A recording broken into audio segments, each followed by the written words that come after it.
What's good, YouTube? It's boardzy, and this is going to be a review of BT.L grip tape, which is, in my opinion, the best pre-cut grip tape for your mice on the market. There's really not many competitors. One of them is core pads, and if you use core pad grips, unsub from my channel immediately.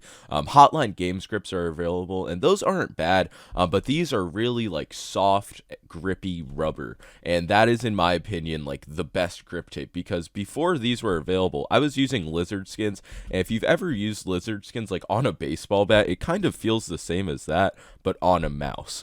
So it's not really too squishy since it is on top of hard plastic, but it's still a very nice grippy rubber. And when I run my finger through it, obviously like this isn't the most scientific test, but I'll compare this to like a stock coating on the Ninjutsu 1X. It is definitely allowing me to keep my finger in place much better.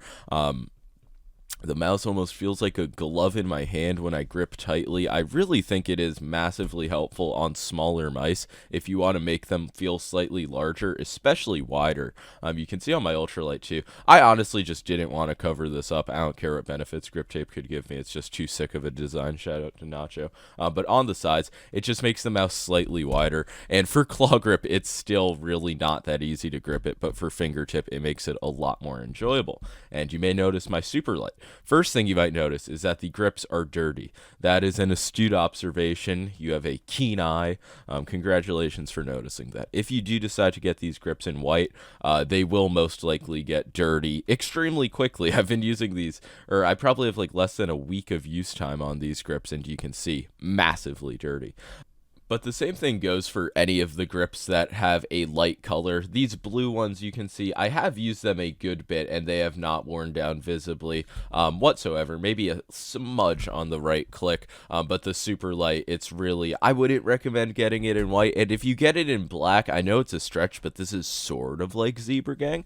But they are available for only $9, which I think is an extremely reasonable price for a full set of grips, especially like for mice like the super light when you're getting fucking side buttons as well. Like, wow, that kind of blew my mind. It's available on Lethal Gaming Gear, eTalk.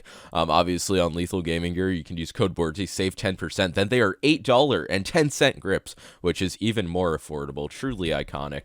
Also, just a note, I think that the wear is only visual because, like I said, I had the pink ones on my ultralight 2 for a really long time, like multiple months. They basically became black, but they always felt as grippy as day one, so they are actually like durable in terms of like actually giving you grip, but the colors may go to shit. And I would absolutely recommend getting these over something like lizard skins that you have to cut yourself, unless you own like 15 mice and put grips on every mouse. In that case, you just have a mental illness. But if you just want a few sets of like soft, sticky, rubbery grip tape, these are the best option on the market, in my opinion. I was looking up the thickness. I genuinely can't figure out if it's 0.4 or 0.5 millimeters thick. X-Ray Pad is the only place that actually lists the thickness, and I don't own a caliper. I genuinely do need to get one, but they do definitely make the mouse feel larger, especially if you have all four applied. Like, this mouse does not feel like the Viper Mini. It feels significantly bigger and also better. And on a mouse like the Superlight, I don't use the grips for three reasons. One, I think the mouse is just wide enough out of the box. I'm not really gaining anything from the size increase like I do on the Viper Mini and the Ultralight too. Second off, the stock coating is pretty good. Like I mentioned in my Superlight review, it's one of my favorites. And third, my grips are just fucking nasty, and I just decided not to use them. I think the side button grips are extremely cool though. They're not available on all models. They are for some, which is like kind of awkward. So yeah, clearly these do get the seal of approval. They've been my main grip tape since the first time I tried them. I don't think anything really competes. They give you the absolute best, like, rubbery feeling. It is truly orgasmic, and I should probably stop talking about it. But yeah, Lethal Gaming Gear, use code boardzy, save yourself money on this grip tape. Yeah, leave a like and sub. Peace.